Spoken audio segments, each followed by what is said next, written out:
بسم اللہ الرحمن الرحیم۔ السلام علیکم ورحمۃ اللہ وبرکاتہ۔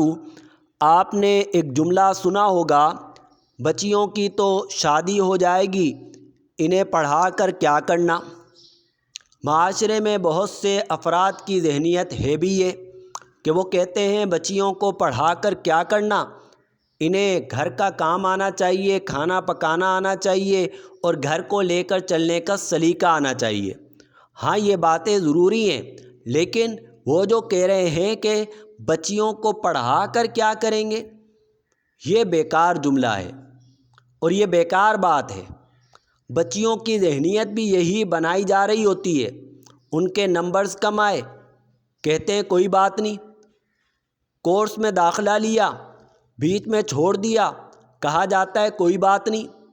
کورس میں داخلہ لینے لگتی ہے، کہا جاتا ہے تمہیں کیا ضرورت ہے، تم نے کون سی آگے نوکری کرنی ہے، تم نے تو گھر کو سنبھالنا ہے، لہٰذا کھانا پکانا سیکھو، گھر کو لے کر چلنے کا سلیقہ سیکھو، یہ کہا جاتا ہے۔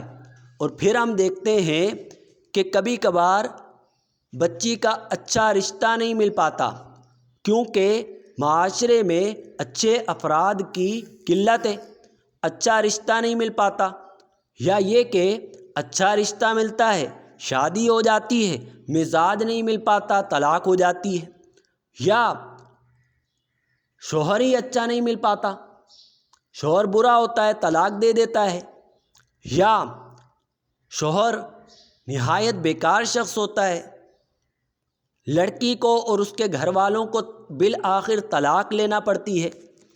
اب والدین بوڑھے ہو چکے ہیں یا دنیا سے چلے گئے ہیں، اس نے اپنے آپ کو اب خود سنبھالنا ہے، لڑکی نے اپنے آپ کو خود سنبھالنا ہے۔ وہ اپنے آپ کو کیسے سنبھالے گی؟ اس نے تو معاشرے میں چلنے کا سلیقہ نہیں سیکھا، اس نے آج تک کوئی کام نہیں سیکھا، اب وہ عمر رسیدہ ہو چکی ہے، در در کی ٹھوکریں کھا رہی ہے۔ تو آپ چاہتے ہیں کہ آپ کی بیٹی بھی در در کی ٹھوکریں کھائے، یا آپ اسے اس قابل بنا دیں کہ اگر بالفرض اس کے اوپر ایسی مشکلات آئیں تو وہ سامنا کر سکے اور اپنے پیروں پر کھڑی ہو سکے، کوئی کام کر سکے؟ لہٰذا اپنی بچیوں کو باہنر بنائیں، جیسا کہ اپنے بچوں کو باہنر بناتے ہیں، بچیوں کو بھی باہنر بنائیں، ایسی تعلیم انہیں دلوائیں کہ وہ بعد میں کوئی نوکری کر سکیں یا کوئی کاروبار کر سکیں یا کوئی بھی کام کر سکیں، یا شادی سے پہلے انہیں کوئی نہ کوئی کام کروائیں تاکہ انہیں تجربات ہوں۔ اگر شوہر کی آمدنی کم ہے اور گھر نہیں چل رہا، اس کے پاس کوئی ہنر ہے، لڑکی کے پاس کوئی ہنر ہے، تعلیم ہے، کوئی کام کرنا جانتی ہے، تو وہ کوئی کام کر سکتی ہے جس سے اس کے گھر کے حالات بہتر ہو سکتے ہیں۔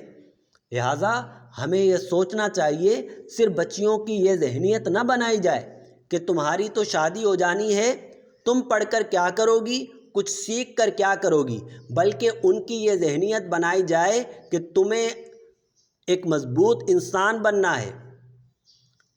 اگر تمہیں کبھی کام کرنا پڑا تو تم کام کر سکو، تمہیں کاروبار کرنا پڑا تو کر سکو۔ دعاؤں میں یاد رکھیے گا۔ اللہ تعالیٰ سب کو خوش رکھے۔ السلام علیکم ورحمۃ اللہ وبرکاتہ۔